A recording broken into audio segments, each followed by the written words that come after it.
News, play breakdowns, power rankings, storylines you never hear talked about anywhere else. It's all straight shots here, fired by straight shooters. S and Gun. This is the Objective Basketball Podcast.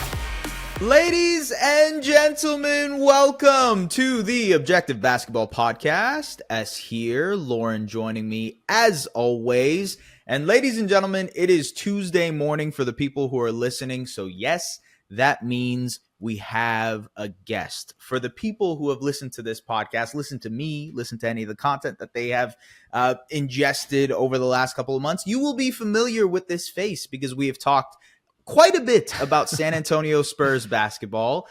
This is the editor-in-chief of Air Alamo. Does a bunch of things Spurs related. Noah Magaro-George. Noah, how you doing, brother? I'm great. Spurs are on a 13 game losing streak, so that's not fun. But covering Wembanyama is a fun task. So I'll take the wins where I can. But other than that, I cannot complain. I'm doing great. How about y'all? We're doing good. We're doing good. Listen, we're excited to have you on just because, of course, Wemby, but there's also, I think there's like a healthy bit of conversation to have about the San Antonio Spurs, about, their current state, what they might look like in the future, some of the decisions that have been made around Wemby. I think there's been a lot of discussion, a lot of, I wouldn't necessarily lean towards it being called controversy because it's not controversy, but just in general discussion around how they are building out this team around Victor Wembanyama. I guess I want to ask, just before we even get into that type of stuff, what's the temperature check with Spurs fans right now? Because you mentioned the losing streak, right? 13, 14 in a row. If it weren't for the Pistons, bottoming out and losing 15 in a row, maybe there would be more heat on the Spurs not, getting those wins up, if you will. How is the feeling right now in Spurs land in terms of just the vibes of this team and what the expectations were coming in with everything? I would say not great. I think fans, there were a lot of them who had this expectation that you landed the number one pick. He's a generational prospect. Therefore, you should be really good. And then I think there was another subset of fans who were like, hey, this team was awful. And you only really added one piece who's generational, but a teenager. Let's see where this goes. I think they're still going to be bad. And there's not been a lot of gray area. So those two subsections of fans kind of butting heads. Not a lot of happiness around Spurs Nation right now, for sure. And I think there's a lot of frustration just with some of the way the offense has been run.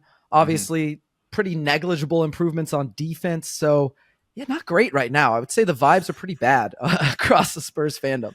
So it seems like there's a lot of split from what I'm gathering. And honestly, from just reading on Twitter, I can sense that split. I have a couple of Spurs fans, including yourself, that I follow, and I'm like, oh man, there seems to be some turmoil going on, despite the, obviously, like you said, drafting Victor Wembanyama. I think there was this expectation that, okay, maybe this team could be a little bit more friskier than people thought, especially with the way they started the season, that win over the Suns.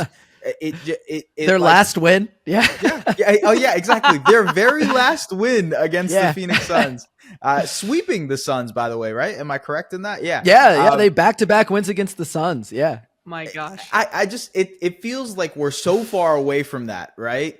Because of just everything that's happened over the last couple of weeks, that it's like, we sort of forget this is a very, very young team. And you mentioned some of the struggles. They're 28th in offense and I believe 27th in defense, bottom last in net rating right now. So they're struggling. There's no question about that. There is the good with the bad. And I guess this is where we can get into, you mentioned some of the offensive stuff, some of the questions around how this team is structured. What are those things that are underlying? Because I know we can get into the Tre Jones versus Jeremy Sochan conversation. We can get into Sochan and how he's being, developed, if you will, and how that affects Wembanyama. Is it just that, or is there other stuff around it that is also concerning? Yeah, I mean, I think there's other things, and we can definitely get into that. But I think the first thing you have to start off with is the Sochan point guard experiment, as Popovich calls it. Yeah. I think a lot of fans are ready for that to be over. I just don't know that they should expect it to end anytime soon. And I think really the biggest issue with that is not that like Sochan's a terrible player or anything, because I think there's been a lot of flipping from, he's got a lot of talent, we're really excited, to, he's the reason for everything. And he's not the reason for everything. But Popovich making him point guard has a couple of issues. My first issue with it is, he's never played point guard. Like, he's explicitly said that I've never played point guard until I got to the NBA. So you're making a guy who never played point guard play arguably the hardest position in the NBA. And one of his problems playing that position is he just doesn't have a great handle. He doesn't have a lot of burst. He doesn't have a lot of wiggle. He's not getting a lot of, dribble penetration like a traditional point guard or facilitator, if you will, would get. And so he's not collapsing the defense. They're not getting good looks. They're wasting a lot of shot clock in the half court. Just having him either A, kind of dribble around and they're not really sure what's going on. They're having to pivot to, secondary actions, or B, he's killing his dribble and now guys are having to go to him to get the ball. And then they reset everything. And it's created problems. And it's not really necessarily his fault. I mean, he didn't ask to play point guard, but if that's what's going to happen when he's, playing point guard out there, then I just don't really know what else you can expect. Cause it's not going to be, this overnight transition where he's just going to be great. All of a sudden it's just going to click. I don't think that's going to happen. I think this is what it's going to look like until things change. And the Spurs are not going to change until Popovich is ready to say, I've seen enough. And I don't know how long that's going to be. Yeah. Yeah. I guess Lauren, just real quick before we jump in here, and sorry, I don't want to interject, but I just wanted to kind of state some numbers for the people who are listening. Sochan, 11 points per game. He's shooting 44% from the field, 42% on threes, which is actually surprising. It's low volume, but still 80% from the free throw line. That one hand free throw is working. 5.4 rebounds, 4.4 assists. And I think his usage rate, I believe, is near the top of the team. Let me double check that. Yeah, he is actually, no, it's still like below 20% for his usage rate. So it's not like he's commandeering the offense as well. To your point about the on-off numbers and just how it looks with and without, the trio of Wembanyama, Tre Jones, Jeremy Sochan in 49 minutes plus 8.69, with Jeremy Sochan off and Tre Jones and Wemby on, it's plus 7.6, but through a larger sample size, there's 151 minutes of that. When you take Sochan off, and when you have Tre and Wemby, the lineups have done wonders. It works very well. But the last of those combinations is the Wemby-Sochan combination with Tre Jones off. In 296 minutes, they are minus 21. It hasn't been a successful lineup. The experiment, to your point, I imagine people are frustrated because of those numbers, because it hasn't worked. And sorry, I just wanted to bring that up, just numbers wise, to give context to this conversation. Lauren, go for it. Sorry. Didn't mean I'm glad it kind of segues it into perfectly kind of blending what the both of you said. So kind of going back to what you said, Noah, about not necessarily anticipating anything to change in the starting lineup and kind of how they're doing things. And then with the numbers that S just said, what do you think kind of the areas are for, I don't want to just say improvement because that's such a broad umbrella way to look at it. But I think when you're looking at the pieces like the Devin Vassell and even Malachi Branham and Julian Champagny who have come in and had started certain games, where do you look at areas and room for improvement to potentially try and improve the numbers from a lineup perspective if you also anticipate the experiment with Jeremy Sochan to not come to an immediate end? What in the near future can they kind of, look to improve? Yeah, I mean, there's just so much with this young team that can be improved. Yeah. I think a lot of what Devin Vassell has done, because he's basically, outside of Wembanyama, been like, one of their leading scorers. It feels like none of his shots are easy. Feels like everything he's taking and making is really difficult. Like, they've run some like floppy action for him. They've had him coming off of some dribble handoffs. They've run some like weak side pick and roll with empty side pick and roll rather with him and Wembanyama to try to, just have them two on the floor together on one side. You don't have to worry about anybody else. And even then, like, teams kind of know what's coming. They're not really that worried. And he's taken a ton of contested mid-range jumpers. And like, as for everybody else, it's like, Wembanyama's done the same thing. Like, guys are pushing him off of his spot when he's trying to draw mismatches in transition. He's taking a lot of really far contested mid-range jumpers. And even in transition, when he gets ahead, like, guys are just missing him. Like, they're missing him with lobs. And it's really been accentuated with, like, Sochan. Like, when he misses it, people are like, well, that's why he shouldn't play point guard. But it's not just him. You know, it's Vassell, it's Keldon Johnson, it's Julian Champagnie, it's everybody. And even Tre isn't, like, you know, flawless in this, but there are just so many problems. I feel like with this offense, I feel so often that when they do try to run things in the half court, it's not smooth. They're running into hiccups. They're running into each other. It's just been really tough to watch. And I don't have the exact number off the top of my head, but I do want to say they're shooting like 35% from three.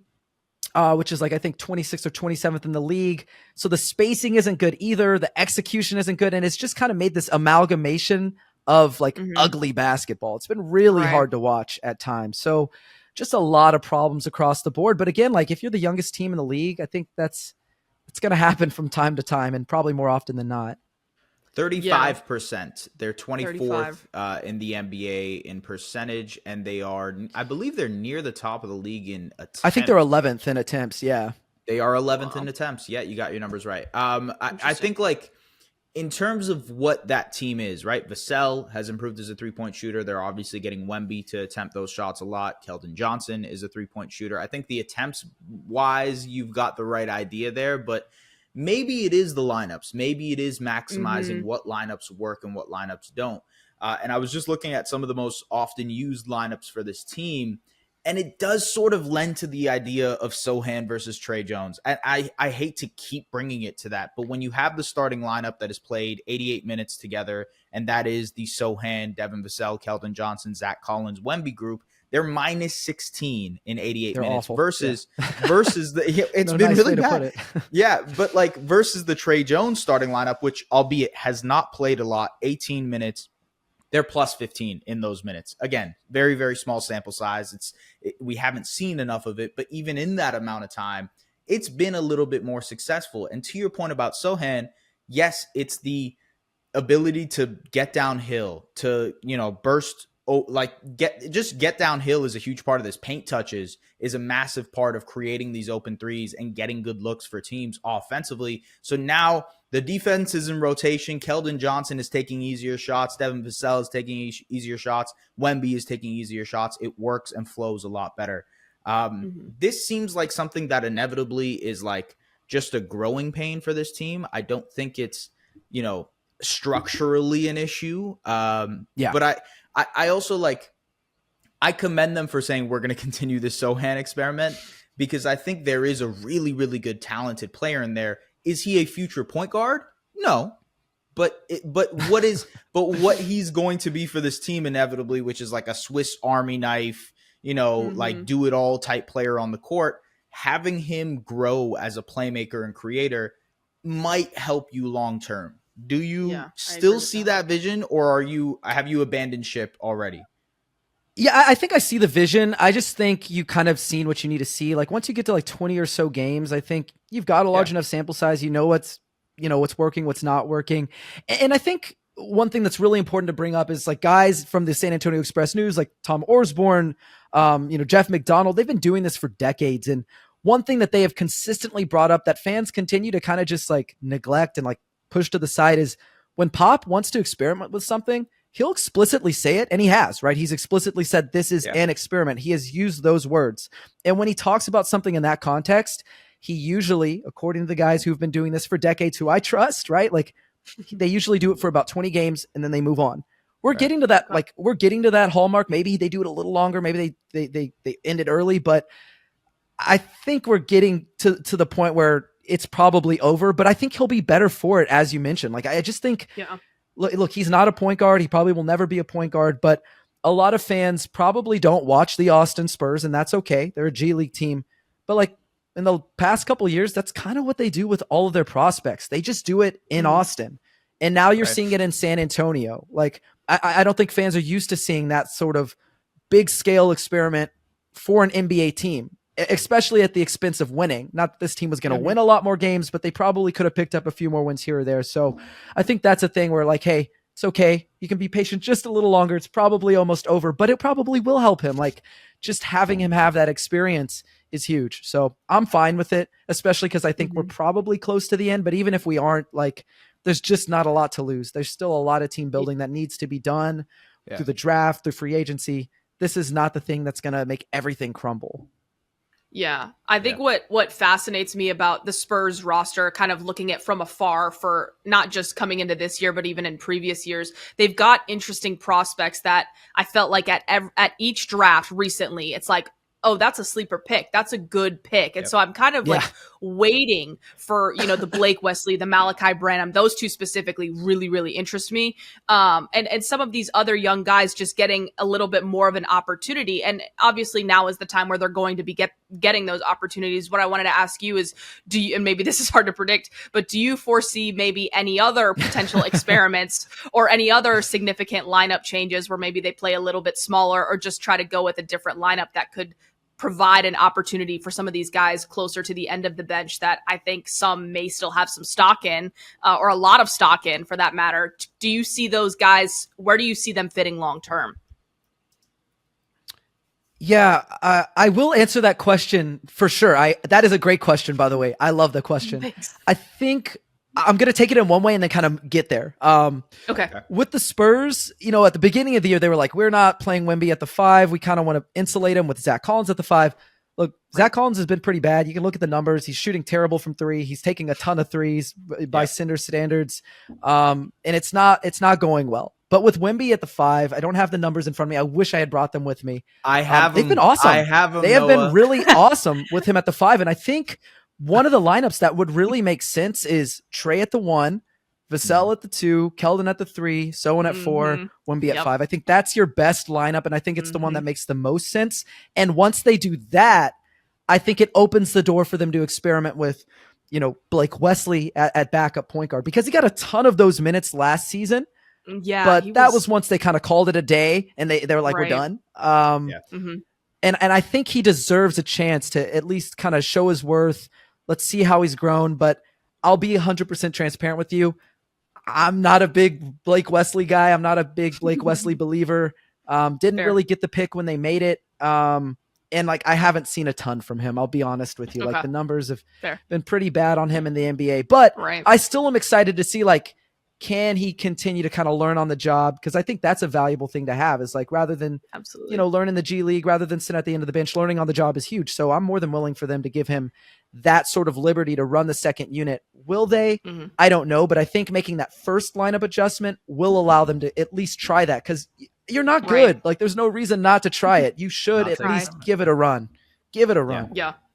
I have the numbers here for you. So in 16 minutes, that 5-man group that you mentioned without Zach Collins, so it would be Keldon Johnson, Devin Vassell, Tre Jones, Sochan, and Wemby. 16 minutes, 142 offensive rating, 84 defensive rating, a plus 58.4 negative net rating. Now, okay, look, again, it is 16 minutes. Size, it's a small sample size theater. We can do it all the time. But sometimes, man, when it's that good, you have to give it a shot. You have to at least try it. And if we're going with the whole experimentation, kind of vibe here over the next 20 games, okay, so we now have a 20-game sample size of Sochan at point guard. Let's switch it up. Let's play him in that utility knife role that he's supposed to be in, and let's see how this works. I think Sochan is a great rebounder for his size, a great offensive rebounder for his size as well. I think a lot of those things make sense next to Wemby. Ideally, I don't know, man. It just works for me. I think that's the final version of this team. Makes Maybe not sense. Final version of this team. That's probably rushing it. But I get what you're saying, though.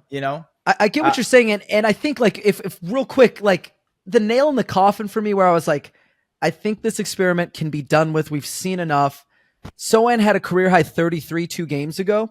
Yeah. And it was the game where mid-game, they were like, okay, this is not going well. We're going to go ahead and shift Tre to point guard. We're going to leave Sochan in there. We're going to let him play the 4. He was getting the loose balls. He was corralling offensive rebounds. He was cutting in the half court. He was sprinting down the court, beating his man in transition. He was doing all the things we saw last season, and he just looked like a different guy. He looked so happy. Wow. He looked so relieved not to be having the ball in his hands. Like, I can't really speak for him, but just the way, like his energy, the way he was active, like it just felt right. And everything sort of clicked. Did they lose the game? Yes, they lost. And actually, funny enough, they ended up losing the lead in the fourth quarter once they took Tre out and they made Sochan shift back to point guard. So to me, that was like, it needs to be done there. But again, I understand it. I'm fine to let them do it for, a little bit longer if that's what they think they need. But I think Sochan just is better suited as that, like both of you have been saying, like that Swiss Army knife, off ball, kind of glue guy, the guy who just makes everything work. So I can't wait to see it. He was awesome in his rookie year as that. I would like for them to double down on that. And let's see how he looks with Wemby beside him as that. And you mentioned the Collins stuff. I think there is some merit to the, hey, you need a big body next to Wemby. He has struggled though, and there's no question about that. So kind of moving into the Wemby conversation, because obviously he's a huge part of he is the part of all of this, right? With this whole conversation, because of how are we going to maximize how this guy looks? Yeah. I guess the part A to this question is, I feel like the people are saying, oh, well, this isn't maximizing Wemby. I feel like 20 games is probably a little bit too crazy to jump on that and be like, oh, it's hurting his developmental path. No, this is 20 games. Like we're not, this isn't like some grand scheme impact on things. Would you agree? A is the first question. And B, in general, how have you seen the Wemby process over the first 20 games? Not necessarily the most efficient basketball, but he's still getting to near 20 points, 10 rebounds, 3 blocks a night. Like he's productive, but not efficient. And we probably talked about the offensive process and how that might be. But just in general, your thoughts on how Wemby has progressed through these 20 games. Part A, I agree. Like I think it's too early to say like, oh, they're ruining his development, this is going to hurt him long term. I don't think that's, like, again, it's 20 games. I think it's kind of ridiculous to say that, like, for anyone who is bringing that up, but also understand the frustration. As for his process, it's been a little rough. Like we talked about it earlier, he's taking a ton of contested mid-range jumpers, but in that same breath, at times it's like, okay, it is the shot selection, but at other times it's, it's the end of the shot clock, bail us out. We didn't generate anything. So like it can't all be on him. It isn't all on him, but there are certainly times where it's early in the shot clock. He's taking the ball down the court and he's like, yeah, I think I'm just going to pull from 3 right now. And it's like, whoa, like you've made 27% of your threes in your entire professional career. I'm not saying don't shoot the 3, but maybe think about what 3 you're taking. Like there's a lot of irrational heat checks that are like a little jarring at times. They're exciting. Don't get me wrong. Like if he makes it, it's like, but the process has been like a little bit frustrating at times. But again, like some of it is like the way that this offense runs. Like they have run a ton of high pick and roll with him and Vassell, which I love. I love seeing that. But Vassell has missed him quite a bit on the roll. And there's nothing he can do about that. Like once you miss him and he's not open anymore, you're resetting. What do you do? Like then he bails you out at the end of a possession. There's been some good from him. I've liked that, like in recent games, he's taken fewer threes. Like he's passed up on threes to try to get some dribble penetration. Guys are still closing out hard on him. And if they're going to close out that hard and you can put the ball on the floor, why not? So I've really liked that from him. I've seen a little bit of maturation in that area, but as for the whole season, this 20 game-ish sample size, it's been tough to watch at times for sure. The NBA season is heating up and there's never been a better time to get in on the action. Whether you're looking to hammer a Pascal Siakam player prop or ride the money line with LeGoat and the Lakers, our partners at Sign Up Expert want to make sure you're ready to sweat your bets with one of the best. Sign Up Expert is hooking up our listeners with one of the newest sportsbooks available in Canada, Betano. Betano is home to some of the best odds when it comes to betting on the NHL and offers unique markets including virtual soccer and basketball. All you have to do is get started and scan the QR code on your screen or click the link in our description to register and place that first bet. If you thought Dame Dalla being traded to the Bucks has been the best surprise of the season so far, wait until you try Betano. Don't walk, run to check out Betano. Scan the QR code or hit the link in the description to get started and start sweating your bets with the best. Always remember to bet responsibly and within your means. Viewers must be 19 plus to sign up for Betano.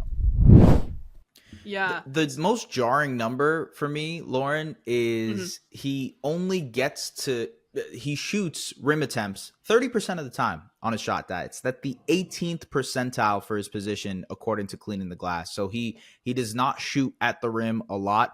He shoots 19% of his shots in the long mid-range area, which would be 94th percentile for his position. Yeah. He shoots a lot of those things. And I think part of that, by the way, is the offensive process. Like you're saying, guys aren't seeing him on the roll. He's not able to get those rim attempts up because guys aren't seeing him. I think there's an adjustment process there. But also it's like there is part of him that he needs to get used to that aspect of it too. Lauren, just to kind of swing it back to you. Yeah. What do you think, like, the whole rookie of the year conversation, we've had this discussion a lot. Right. When it comes to like Chet versus Wemby and the efficiency talk versus, role and context and whatnot, how do you deviate that? Like, how do you try to sparse through a guy who is like high usage player, is the number one option on a team that is struggling, albeit, versus a guy who's like plug and play on a very, very good team, killing it efficiency wise, but not necessarily putting up, you know what I mean? Like, how do you, it's tricky. It's tricky because, and this will actually probably segue into my next question for Noah, but when you're looking at the context of the players around the candidate that is the rookie of the year candidate, it's very hard to differentiate how much is that player responsible for and how much is that player, contributing to the numbers, or is it, I mean, not saying that it should be a knock if you're getting set up by SGA all day long and your numbers are crazy versus if you're struggling to get hit on the pick and roll with Devin Vassell. You know what I mean? That's not all one person's fault. And so I think, to me, it's not that you're comparing apples and oranges. I personally, it kind of goes back to how I feel about having a rookie of the year race when you've got a candidate who's not really truly in their first year in the league, and kind of hearing what Gilbert Arenas touched on when he said the age difference between Wemby and Chet. Again, there's always going to be differences. It's always going to be an apples and oranges situation with different guys in different situations. But I think when you're looking at Wemby and his current situation, looking at what he's doing, the numbers that he's putting up in terms of his situation and the efficiency, taking into account what we talked about with the shortcomings of, the lineups and just what he has to work with, you're comparing apples and oranges completely. And so while S and I have talked about Chet and where we do expect the rookie of the year race to go in terms of what voters really value, I think that comes down to more of a flaw in the voting system more than it does that Chet is just far and above. You know what I mean? That's just my personal opinion on it. But sort of the question that I had for you, and again, kind of also a two-part question, looking at the point guard position and also looking at the other big, whether it be the 4 or the 5 next to Wemby, prototype wise, what do you want to see from a point guard next that plays with Wemby, whether it be scoring or pass first? And as from a big perspective, whether it's Jeremy Sochan at the 4, or they do try to find a better version of a Zach Collins or a big to keep playing Wemby at the 4, whether it be for a preventative perspective or whatever, what is the ideal scenario, ideal prototype for you to help elevate Wemby and for him long-term? Yeah, I mean, I'd just love to see a point guard who can not just be a threat to get dribble penetration, because like Tre Jones can do that, but there isn't a lot else there. Like his floaters really failed him the last couple of seasons. He's not really a threat to pull up from mid-range. He's not a guy who necessarily gets all the way to the rim all that often. And then he's also not a threat from 3. So like there's never a worry that if you're running a pick and roll with Tre that you need to go over the screen. Like everyone's always going to go under, because he's like, I think a career like 27% 3-point shooter. It just doesn't matter. So I'd love to see someone who adds a scoring dynamic to some degree, so that it's not like you're banking on, well, yeah, we know what's coming. Like it's going to be the Wembanyama role, we don't need to worry about Tre shooting. It doesn't matter. He's just going to be the guy who's, facilitating to him. And then as far as the 5 goes, I think Zach Collins was in theory kind of like what you would want, right? You wanted a guy who can take a little bit of like beating in the post, defending there to take some of that brunt away from Wembanyama. You want someone who can stretch the floor reliably. And it seemed at least like that's what Zach Collins could do and also give you some high post facilitating. Right. But the only thing he's really provided is that high post playmaking. The defense has been really tough. Not all on him. We can talk about that later. But the shooting has been really bad. And guys are basically leaving him open and telling him like, go ahead, do it. Like shoot it. Like let it fly, man. Like we're fine with you taking that shot. And he's still taking it. And I think he's still taking it relatively confidently, which is a little frustrating to see because it's like, dude, you're shooting 23, 24, 25, whatever it is. And you're taking like 4 or 5 a game. Like, put the ranch away. You're done. You don't need to, like, you're done. So it's been tough to watch. But in theory, I think someone like Zach Collins, what he was supposed to be was what you wanted. But I don't know that he's going to return or like progress to the mean. Is that can you say it like that? Is progress to the mean? I don't know if he'll do it, but to the mean. I love, then absolutely. If he can progress to the mean, then sure. I have to stop the podcast right here. I love the put down the ranch. That has to be some sort of Texas saying. It has to be. I've never heard it, but you guys are Texas people. You guys both chuckled, so I'm assuming it's a Texas thing. I'm just gonna roll with it. I'm gonna start using it in my common dialogue. Absolutely, put down the ranch. Okay. Okay, so there's another aspect of this that I want to talk about. Obviously, Wemby is such a huge aspect, but Devin Vassell, I think, is not equally important, but a very, very important part of this Spurs team ideology, whatever you want to call what they're building. He has missed a couple of games here, dinged up, you know what I mean? And obviously with the injury concerns last year, him missing a chunk of time, I guess I just want to get sort of a temperature check on how concerned you are with his like just availability, because I think that's probably the only thing holding me back from saying, we had that discussion this summer where it was like, this guy is going to be a most improved candidate. The way he's going to play off of Wemby is phenomenal. And like, there's moments where you need him to be more of a facilitator and grow in that area, but like his two-way stuff is absolutely sublime, right? And he's going to continue to grow in that area. The only thing that kind of makes me, I don't know, question that a little bit is the availability. Is there concerns in that, or am I just blowing that out of proportion? I think with Wembanyama, I'm not really that concerned about his availability. Sorry, Zach Collins. Wemby. Was Zach Collins? No. Okay. Devin Vassell. I'm sorry. I with totally Devin Vassell. Okay, I'm sorry. You cut out for a minute, and I thought you. Okay, no, you're good. With Devin Vassell, I am getting a little concerned, just slightly, because like last year it was, it's a knee thing, but it's not that serious. We're just gonna go clean some stuff up. He'll be back. We're just being precautionary, right? Like it's a losing season. Doesn't matter. He's gonna take his time. Right. And then it's continued to be like, well, he's gonna miss a game here. He's gonna miss a game there. He's gonna miss a couple more games here and there. And it's, he's only 23 years old. I don't love when guys have like lower extremity injuries. Like that kind of concerns me, but I'm willing to give him the rest of the season to kind of see like, can he kind of shake that? Is it just maybe an unfortunate, side effect of some of the work he had done last year? But I am a little concerned, but I'm not ready to hit the, like the emergency button. Yeah. The panic button, but I am a little bit concerned. Cause like I think he's missed like 5 games this season. Yeah.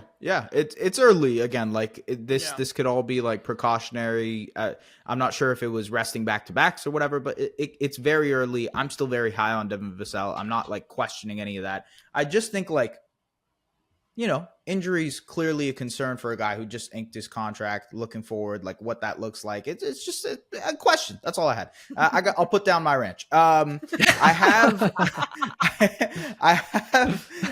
So I guess we can get into this conversation of potential trades. Okay. Yeah. And I was listening to the Brian Windhorst podcast.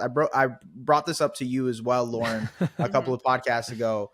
The Cavs in the LeBron year, the rookie year of LeBron, they traded for a point guard and Jeff McGinnis. LeBron's efficiency started to go through the roof because he didn't have to play point guard anymore. A lot of that, I see the similarities somewhat with the Wemby, Tre Jones, Sochan conversation.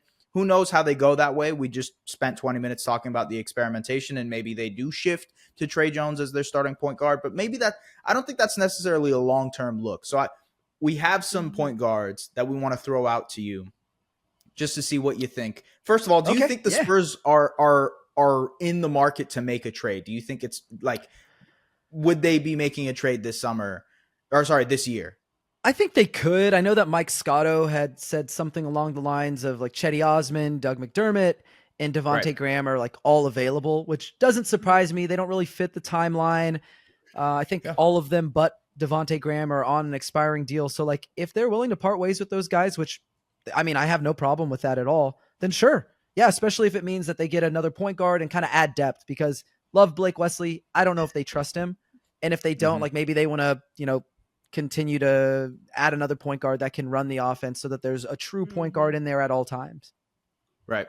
Okay. I have some names, Lauren. I don't know if you have other names. I feel like if you have some, throw it out there. Yeah. Yeah. No, you go first, Lauren. I'm always interested because you got a brain for this trade stuff, man. Well, it's hard because it's like when you've got a team like the Spurs that you just mentioned, all those contracts, it's like you can look at some of these situations that have maybe gone awry for some other teams where you've got these massive contracts and try to go get maybe a bigger name or a veteran presence, or you could go look for guys that are younger and that have fallen out of rotations, but that have shown some pop. And so I guess I should start by asking you, could you see them going for somebody on a larger number contract, like maybe like a Malcolm Brogdon, trying to get something like that? Or do you think it's like, well, we're seeing what that looks like in Portland. I don't know that that's the right fit. We should go for someone like Tre Mann. Yeah, I think they probably are avoiding committing a lot of money to someone because I think it's a big deal for them to have that cap space. Yes. They want to be able to spend. This was supposed to be an evaluation year. So like once you evaluate, then you make the big decision. Right. I think that's probably what they're going to do. So I don't think they will, but who knows? Maybe they surprise me, but that's just my feel on that. Okay. Well, then I'll start with two small names for you with some smaller contracts. What are your thoughts on Devion Mitchell and Tre Mann? I like Tre Mann. I was a big fan of him at Florida. He's not getting a ton of run with the Thunder. He's never been that efficient, but I love how he's able to create space, create advantages. Yep. Range, not just for himself, but for other guys. So I would love to see him in there. He's another one of those guys, though, that like, if you're young and you take questionable shots, Pop probably isn't going to leave you in for very long. So I don't know if that would be like their main target. And what was the other name? Remind me one more time. Devion Mitchell. Devion Mitchell. Yep. I like him a lot too. I like him a lot for different reasons. I think he can kind of just be a cog in the offense. A guy who's, what you're going to get on the defensive end. He's going to give you like near all NBA defense level, and I think Pop would love that. I mean, he loves effort from guys like that. He constantly praises Tre for that kind of effort on the defensive end. But I think as opposed to what Tre doesn't bring as a floor spacer, I think Devion Mitchell can knock down a three every once in a while. So I think they might be interested in him. If he is available, that would be an interesting name to kind of throw out there. But as much as I love Tre Mann and I wish they would be interested, my feeling is probably no. Probably no. Okay, good to know. Okay, so I have some names, and these are names where it's like most of them are going to be free agents this summer, but also that gives you a little bit of a testing ground this season to see if it works, and if you want to, you pay them. If you don't pay them. But I think there's a world in which this works. So the first one is Markelle Fultz. He's a free agent this summer. He's obviously a point guard. He would fit that need of like a change of pace guard. Yes, he struggles in the shooting department. That's no question. That would be a flaw. But what do you think about Markelle? I think he's kind of like Tre Jones on steroids, if you will. Like he's going to give you a lot of what Tre Jones gives you, but maybe a little bit more. I like him a lot, actually. I still really like him. And if it comes at like a relatively cheap price, then I would maybe be interested. But he's another one of those guys that they may see like, it's a little redundant with Tre. We just paid Tre. Well, we're fine to kind of see what we have in Tre instead. Okay, fair enough. Bring the other Jones brother home, Tyus Jones. How do you feel about a double pairing, the brothers? Why not? Now, I really like Tyus. I think Tyus can shoot a little bit. He has been able to kind of expand his range off the dribble a bit. He is a guy who I think is also very cautious with the ball, has some similarities with Tre. He's a little smaller, but I don't think they're that concerned defensively right now. Like, you're pretty bad defensively. It doesn't have to be a long-term commitment. I think it would be really fun. I'm a big Jones Brothers fan. I mean, I watched them at Duke. I'm not like a huge Duke fan or anything, but I do like good basketball, and they play basketball pretty well there pretty often. So I would be on board. Maybe the Spurs are on board because he adds that shooting dynamic. But yeah, those are all really interesting names. I really like Devion Mitchell, and I really like Tyus Jones. I like both of them. I have some more. Okay.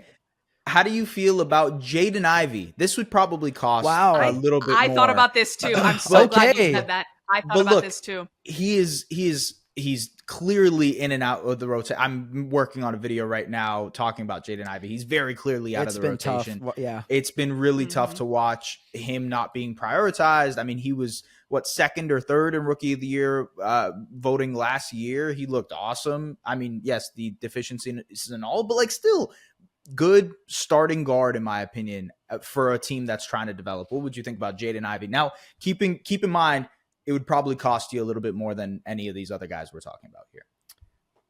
If they really think that he's like a guy who can be a long-term part of the future and be a starter long-term, then I think sure. I like Jaden Ivey. I had him 5th on my big board the year he was in his draft. I think it was the 2022 draft, right?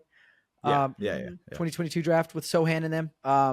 But God, it's funny. I actually thought you were about to ask me about Killian Hayes. Well, he's another guy that I have on there, but yes. But I like Jaden Ivey. He's just got another gear that guys just don't reach. I think he's still kind of figuring things out as a facilitator. Like, he does miss reads. He does get a little bit sped up, but like, if you wanted a point guard project in an experiment that kind of made sense and that you think, hey, this could work. Like, I think he's a really great name. I think he has some shooting potential. I don't really trust the jumper now, but he is a guy who, if he is available and they think they can have him at a reasonable price, like a Doug and a Chetty and a first rounder, and then go for it. I think it just depends on the price, but I really like the name. I believe in him still. And I'm very sad that he's not playing very much in Detroit. I know, man. Yeah, it's a weird situation in Detroit. I'm very excited for whenever we get a Detroit guest on here because there's a lot to dissect with what the hell is going on in Detroit. That has been a brutal situation. Oh. But even looking at the list of guards that I'm looking at right now, potential guys who could get moved, obviously guys who won't get moved, but there's a lot of guys on the market or could be on the market that could help the Spurs. And I wonder, given the predicament around the whole Sochan, Tre Jones, Wemby situation, maybe there is going to be a precedent to say, okay, we'll get another guard, even if it's like DeLon Wright, who I have here as a potential candidate, which is like unrestricted free agent, right? You probably need to pay him a little bit, or you don't need to, but still like a stopgap guard, plays a lot of great defense, maybe could work. You know what I mean? I don't know. I think there is a world in which maybe the Spurs explore it. Again, to your point, I don't think it would be like a high risk situation here. I'd be surprised about that, but that's just me on that topic. No, I mean, I think it's possible that they do something like that. I'll throw another name in there that maybe isn't like a sexy name, but TJ McConnell. He's not really in the rotation with the Pacers.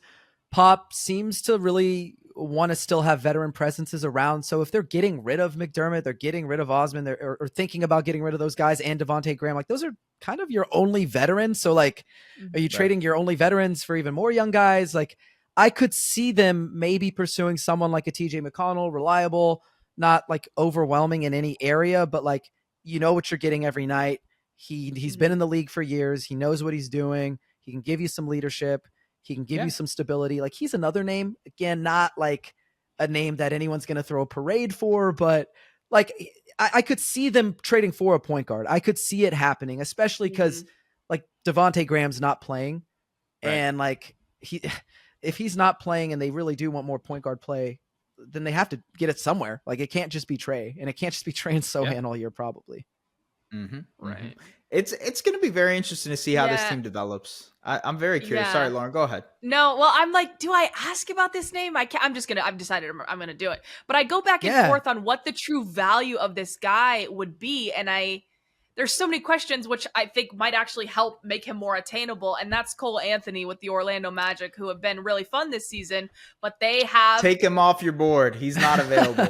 I'm telling you right now, he's not available. You don't think there's any way with everything going on there? You think there's no way? If they ended the season today, he would be the sixth man of the year. Yeah. So I don't think so. You don't think there's any chance he's available? Okay. I actually think, if anything, given where the Magic have been and with Markelle missing a bunch of games, they would be more inclined to move Markelle versus Cole Anthony.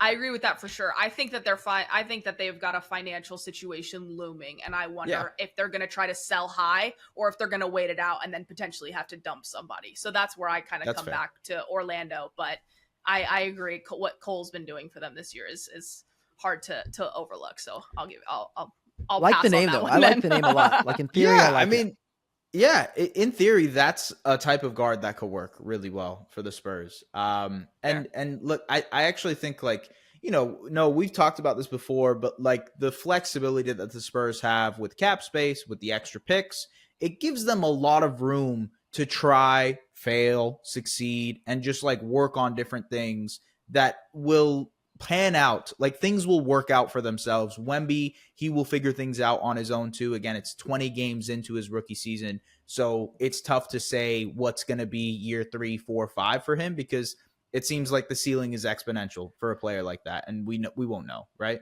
Yeah, absolutely. Yeah, and I think the only concern I would have moving forward is some of those picks that looked really, really awesome for them, like Atlanta, Chicago, Charlotte. There's a pretty high possibility, like at the very least, that the Charlotte and Chicago picks are just going to end up being seconds, and they're not going to really matter. So I think you sell high on your assets while you can get something. But that's just me. I'm not popping the front office. They probably don't care what I have to say. But if it was me, I would at least be thinking about that in the back of my mind. Yeah. Jaden Ivey, San Antonio Spur is what I've come to conclusions with here. I would love that. Okay. Anything you have to plug? Anything either of you guys have to say before we head out of here? Anything you guys want to mention? No, I'm good. I'll leave it over to Noah. No, I think we covered pretty much every single base. I had a bunch of fun talking about the Spurs, hypothetical trades, Wemby, all of it. So, no, honestly, just you want to check out my work, you can find it at Alamo. You can, find me on Twitter. I still call it Twitter. I probably will never stop calling it Twitter at @N_Magaro, Magaro. But besides that, just appreciate y'all having me on and having a good conversation. I had a lot of fun. Of course, man. Always happy to have you. And Noah does great work there over at Alamo. Also, in general, I think we did cover a lot of the bases of the Spurs. And to be honest with you, I'm still calling it Twitter too. I've never once called it X. I've never had it just doesn't flow off the tongue to be like, oh yeah, on X.com. Yes, you can check it out. No, it doesn't work that way, ladies and gentlemen. Put the ranch down, as they say in Texas.